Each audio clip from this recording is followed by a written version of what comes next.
Assalamualaikum dan selamat sejahtera. Kami akan mengupas topik aplikasi teknik pembelawan sinar X Hablo atau XRD dalam fizik keadaan pebejal. Berikut adalah 6 subtopik utama dalam video ini. Subtopik yang pertama akan menerangkan tentang penjanaan dan pengesanan sinar X dengan menggunakan pembilang sintilasi. Pembilang sintilasi adalah peranti yang mengesan sinaran nuklear daripada pancaran cahaya yang dihasilkan dalam bahan oleh sinaran itu. Animasi di sebelah kanan menunjukkan bagaimana pembilang sintilasi berfungsi dengan menggunakan tiub pengganda foto.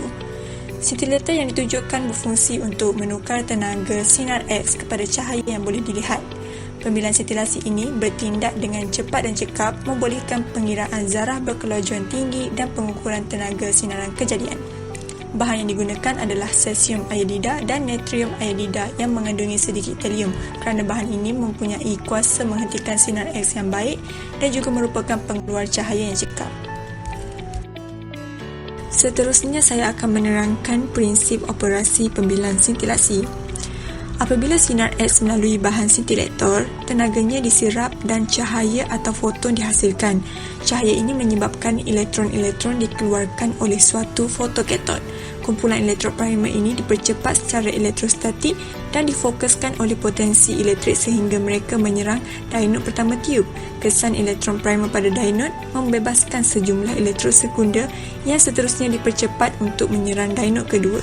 Setiap kesan diode seterusnya melepaskan elektron lebih jauh dan oleh itu terdapat kesan penguat semasa pada setiap tahap diode. Jadi elektron akan dikesan dan digandakan oleh tiub penggandaan foto untuk menghasilkan suatu isyarat elektrik.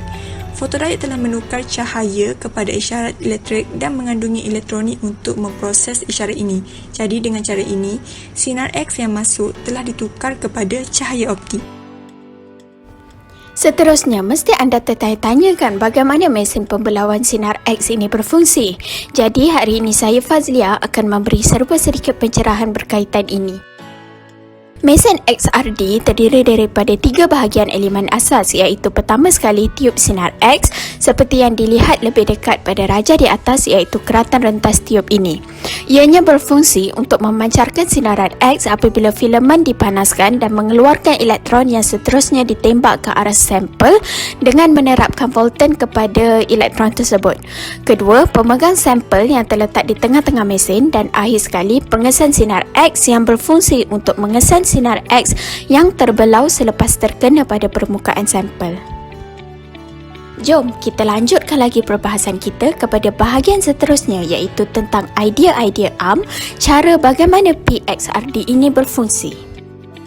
Proses pertama berlaku apabila tiub sinar X memancarkan sinaran X terus kepada sampel di mana akan berlakunya pembelauan yang menghasilkan dua jenis gelombang iaitu gelombang membina dan memusnah.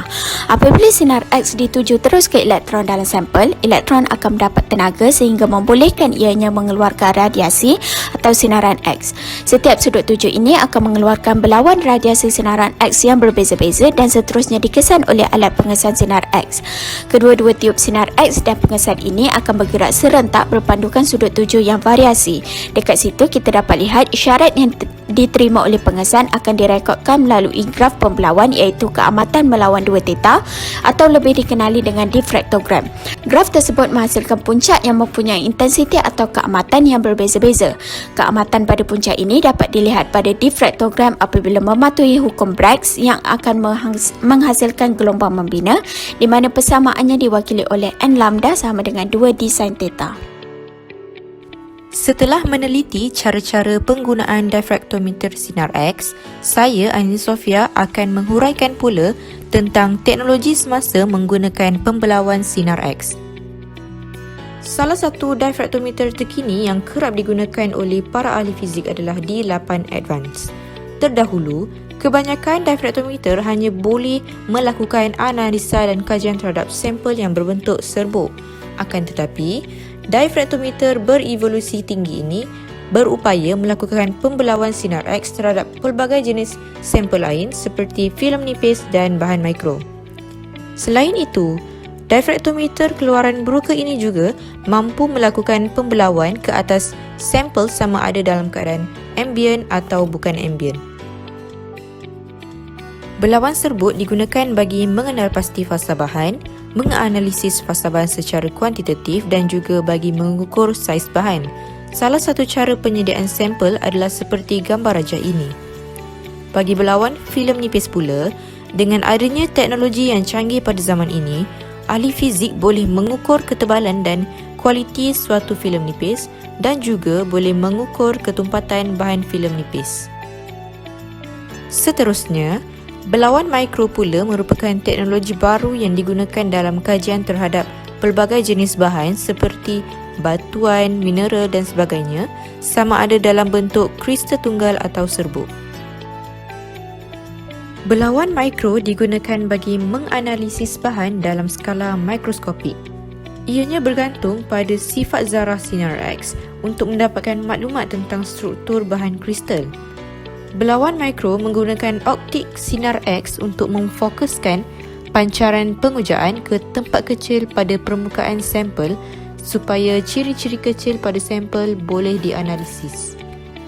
Hasil analisanya bukan sahaja menunjukkan data struktur kristal, malah boleh menghasilkan data mikroskopik seperti data optik dan data mikroanalisis. Seterusnya, pembelawan sinar X juga boleh dilakukan ke atas sampel sama ada dalam keadaan ambient atau bukan ambient.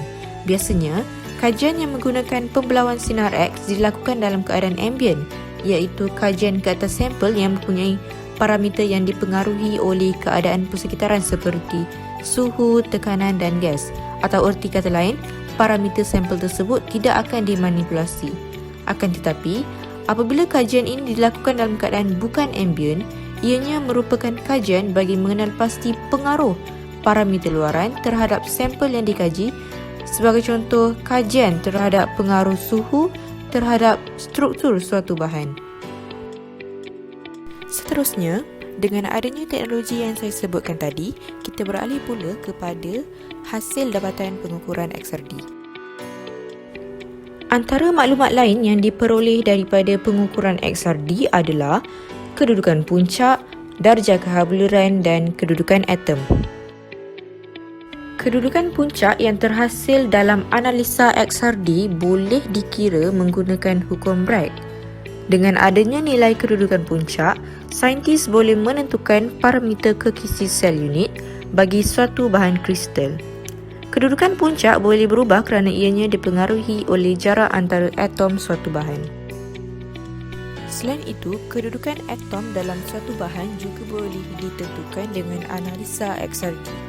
Ianya boleh ditentukan berdasarkan keamatan puncak dalam corak pembelawan yang dihasilkan. Kedudukan atom ini akan diukur menggunakan indeks Miller.